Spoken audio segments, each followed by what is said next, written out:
Hello guys, isasama ko kayo sa aking trabaho today. So dahil maraming ang order ang boss ko, kumuha kami ng ibang lahi.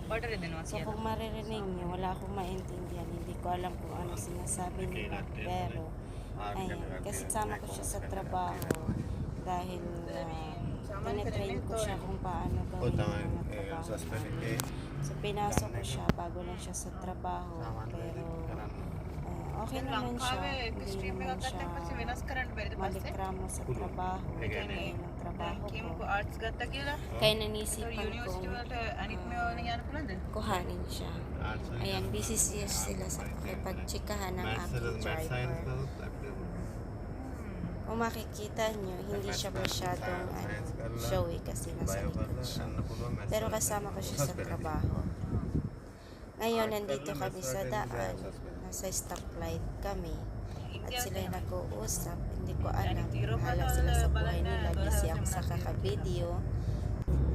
Ayan, samahan nyo ako sa aking paglalakbay. Ayan, papunta kami sa trabaho. Hindi ko alam kung saan kami pupunta, saan kami dalhin ng location. Kaya, keep on watching lang. Samahan nyo ako sa bansa ng mga Arabo. O nga pala, gusto ko lang i-share sa inyo na medyo mahirap na po sitwasyon namin dito. Hindi naman sa mahirap. Para yung sobrang higpit na kasi. Wala nang visa-visa. Kumbaga, kahit may visa ka, kung wala ka sa lugar na wala ka sa lugar dun sa visa mo mismo, huhulihin at huhulihin ka pa rin. Pero gusto ko lang sabihin sa inyo na hindi po ako takas dito at may papel po ako. Sadyang yung visa ko lang talaga ay hindi related sa trabaho.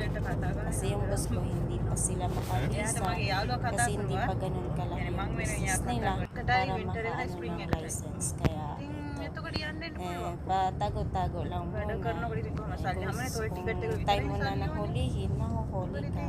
Uwi ng Pinas. Wala tayong magagawa eh. Nandito lang naman tayo para magtrabaho. Hindi naman para gagawa ng mga hindi maganda. Pero kasi nga, may iba talaga na gumagawa ng mga kalokohan dito. Nadadama yung iba. Pero wala tayong magagawa eh. Nandyan na yan. Ginawa na nila. Kaya sino ba naman ako para husgahan sila? Hindi ko naman sila kilala at hindi ko alam kung pinagdaanan nila.